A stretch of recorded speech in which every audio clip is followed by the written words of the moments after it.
Il est vrai que j'ai grandi dans le système, ce qui veut dire que je le connais bien.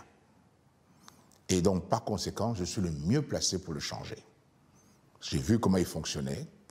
Et donc, aujourd'hui, la rupture, c'est moi qui peux l'assumer. Le changement, le vrai changement, c'est moi qui peux l'assumer.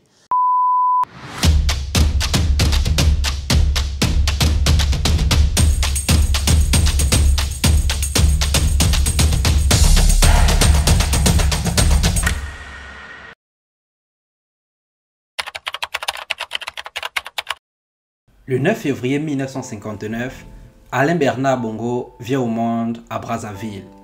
Fils de Marie-Joséphine Kama, alias Patience Tabani, artiste musicienne gabonaise, et de Omar Bongo Ondimba, président du Gabon de 1967 à 2009. En 1973, son père décide de convertir la famille à l'islam.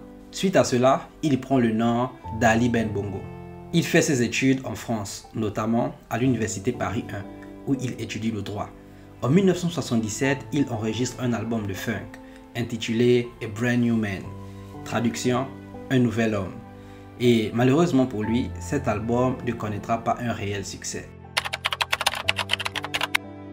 En 1975, lors d'une soirée, Ali rencontre Angeline Collins, une touriste originaire de Los Angeles, qui deviendra sa femme quelques années plus tard. Ali affirme qu'ils auraient divorcé par la suite, mais Collins, elle, affirme qu'aucun divorce n'a jamais été prononcé. Mais cela n'empêchera pas Ali de se remarier en 2000, cette fois-ci avec une Française, Sylvia Valentin, avec qui il a 4 enfants.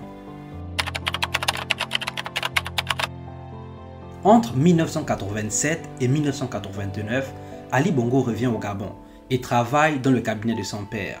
Ce dernier va le forcer à entrer dans la vie politique. Mais cela s'avère être compliqué, étant donné qu'Ali Bongo ne maîtrise pas les langues ni les coutumes locales. En 1989, il est ministre des Affaires étrangères dans le gouvernement de Casimir Oyemba. Mais la constitution de 1991 impose d'avoir au moins 35 ans afin d'exercer des fonctions ministérielles. Ali, alors âgé de 32 ans, est obligé de démissionner et repart travailler dans le cabinet de son père. En 1990, il se présente avec succès comme député de la province du Haut-Ogooué. En 1996, il se présente pour prendre la tête de la province qui est le fief de son cousin, le ministre de la Défense, général et ancien état-major Idriss Ngari. Les deux hommes s'affrontent et pendant la campagne, Ali se voit reprocher sa méconnaissance de la langue locale et l'absence de résidence dans la région. Mais il bénéficie du soutien de son père qui est décisif pour son élection. En février 1999, Ali Bongo est nommé ministre de la Défense au sein du gouvernement en remplacement à Idriss Ngari. Il dépense beaucoup d'argent pour sa popularité au sein de l'armée et place ses alliés. Mais son beau-frère, le ministre de l'économie, Paul Tungui, le trouve trop dépensier et bloque un achat militaire. En 2001 et 2006, Ali est réélu député. Vice-président du Parti démocratique gabonais, Ali Bongo est désigné candidat par le parti au pouvoir pour l'élection présidentielle du 30 août 2009, destinée à remplacer Omar Bongo Ondimba, décédé en juin 2009. Mais en réalité, cette décision est le fruit d'un accord entre les élites gabonaises et la France, afin d'assurer la stabilité du régime. Dans une interview accordée à Voice of America, il explique vouloir être le candidat du changement. Lors de la campagne présidentielle, il multiplie les promesses, parle de faire du Gabon un pays émergent, de mettre fin à la corruption. Et contrairement à ses adversaires, il semble avoir conquis la jeunesse, notamment à travers les artistes qui vont écrire des chansons mémorables pour sa campagne présidentielle. Mais à ces artistes-là aussi, il fera énormément de promesses, parmi lesquelles figurent les droits d'auteur. Cher futur président, jusqu'à un passé encore très récent et en tant qu'enfant, nous n'avions que le devoir d'écouter. Mais aujourd'hui, le contexte nous autorise une prise de parole. Et c'est pourquoi nous vous livrons sous une forme résumée ce que nous considérons comme étant une charte pour les intérêts des jeunes. Le 3 septembre 2009, les résultats officiels indiquent qu'Ali Bongo est élu président de la République avec 41,7% des voix face à André Baobam, 25,9%, et Pierre Mamboundou, 25,2. Ali est alors investi le 16 octobre 2009. Un documentaire intitulé La raison d'État, diffusé sur France 2 en décembre 2010, indique que les résultats ont été truqués. L'ex-conseiller de Jacques Chirac et l'ambassadeur américain Charles Rifkin confirment également que Ali aurait inversé les décomptes des voix pour se déclarer président. Au début de sa présidence, il mène notamment une politique de grands chantiers. Dans son programme présidentiel, il parle de Gabon vert, basé sur les valeurs écologiques fortes en faveur de la préservation de l'environnement, de la lutte contre le réchauffement climatique et de la protection de la biodiversité. Il s'appuie sur un réseau de 13 parcs nationaux créés en 2002 et couvrant 11% du territoire national.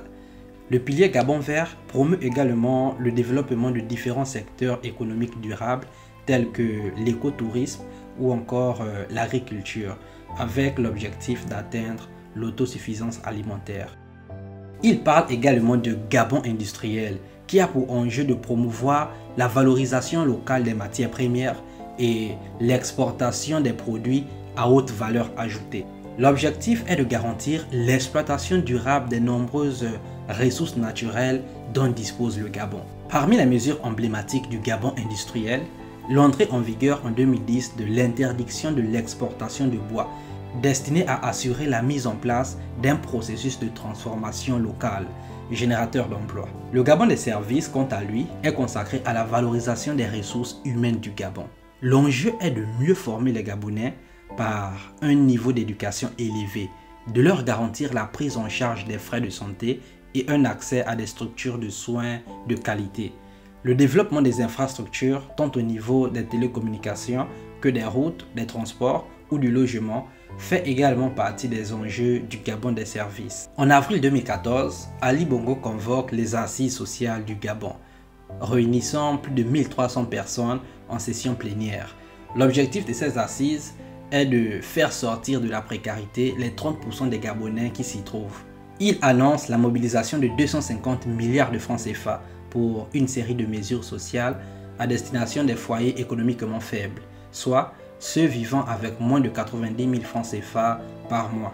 L'économie est entièrement consacrée à la production et à l'exportation des ressources naturelles, pendant que le pays enregistre de nombreuses difficultés.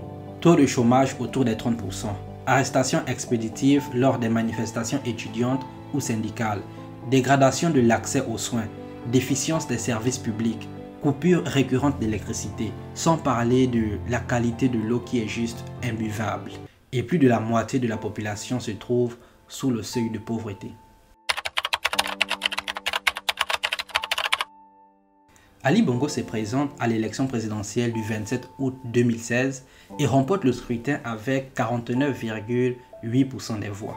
Sa victoire est contestée par l'opposition, dont le principal candidat Jean Ping, battu de seulement 5000 voix. L'opposition s'étonne de la non-publication des résultats par bureau de vote et invoque les fraudes dans la province du Haut-Ogooué, fief d'Ali Bongo, où la participation s'élève à 99,9% et où Ali Bongo aurait reçu 95,5% des voix.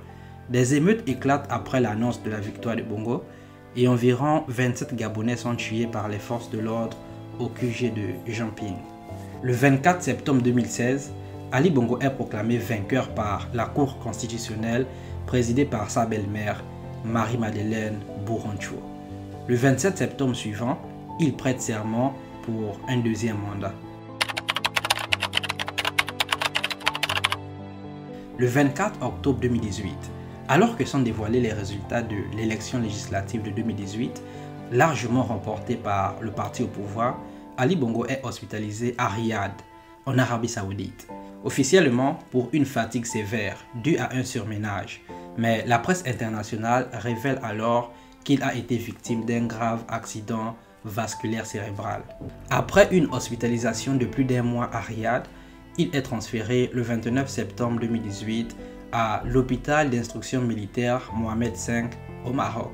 Il quitte l'hôpital militaire le 5 décembre pour poursuivre sa convalescence dans une résidence privée à Rabat. Par la suite, Alors que son élocution et l'usage de ses membres sont rendus très difficiles, il suit des centaines d'heures de rééducation et d'orthophonie et est obligé de changer son hygiène de vie. Il accorde son premier entretien post-AVC en mars 2021. Il apparaît à cette occasion amaigri, ayant perdu une quarantaine de kilos et doit toujours se déplacer avec une canne. L'année suivante, le parti d'opposition Union nationale demande à ce que la présidence du pays soit déclarée vacante, estimant qu'Ali Bongo n'est plus en capacité physique et mentale de gérer les affaires du pays. Pendant sa période d'hospitalisation, les médias se font l'écho d'un débat quant à la nature de la transition politique à mettre en œuvre en cas d'incapacité du chef de l'État. De multiples fausses annonces de son décès se répandent également. Certains évoquent même l'utilisation d'une doublure lors des apparitions du président. Le 7 janvier 2019, une unité de soldats prend temporairement le contrôle de Radio Gabon et transmet un appel au soulèvement, prétextant l'état de santé d'Ali Bongo pour lancer ce qui semble être une tentative de coup d'État. L'heure a sonné. Le jour tant attendu est arrivé. Ce jour où l'armée a décidé de se mettre aux côtés de son peuple afin de sauver le Gabon du chaos. Mais cette opération échoue le même jour. Sur 5 soldats, 2 sont tués et les autres sont arrêtés. Le 15 janvier 2019, Ali Bongo, en fauteuil roulant, assiste à l'investiture des nouveaux ministres par visioconférence. Et le 25 mars, il retourne au Gabon. 4 ministres sont limogés puis arrêtés en décembre 2019 pour détournement de fonds, dont Brice Lacruche Alianga, ancien directeur du cabinet d'Ali Bongo et jusqu'alors considéré comme étant la deuxième personnalité la plus importante du régime après le président. En décembre 2022, après un congrès, le Parti démocratique gabonais demande à Ali Bongo de briguer un 3e mandat lors de l'élection présidentielle 2023. Le 25 février 2023, Ali Bongo prend la présidence de la Communauté économique des États de l'Afrique centrale. En avril 2023, le Parlement réuni en congrès à la suite d'un forum de concertation boycotté par l'essentiel des partis d'opposition modifie la Constitution en réduisant le mandat présidentiel de 7 à 5 ans et en faisant repasser le scrutin à un tour unique. Le 9 juillet, Ali Bongo annonce sa candidature pour un 3e mandat. J'annonce officiellement, aujourd'hui, je suis candidat.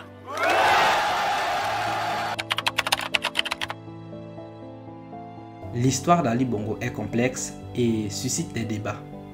Son mandat a été caractérisé par des efforts de développement, mais aussi par des controverses politiques. L'appréciation de son héritage dépendra des valeurs et des priorités individuelles de chaque personne. Malgré de nombreuses promesses lors des campagnes présidentielles, la réalité sur le terrain reste à désirer. Par exemple, le pays manque cruellement des routes et le système médical est un vrai désastre. En tout cas, pour un pays qui se veut émergent. Au moment où je tourne cette vidéo, les élections présidentielles gabonaises sont prévues pour le mois prochain. Les Gabonais vont alors pouvoir décider si, après 55 ans, il est temps que la famille Bongo passe à autre chose ou pas. Merci d'avoir regardé cette vidéo. Je vous invite à vous abonner pour soutenir la chaîne et vous pouvez liker et commenter pour partager votre opinion. Merci et à la prochaine.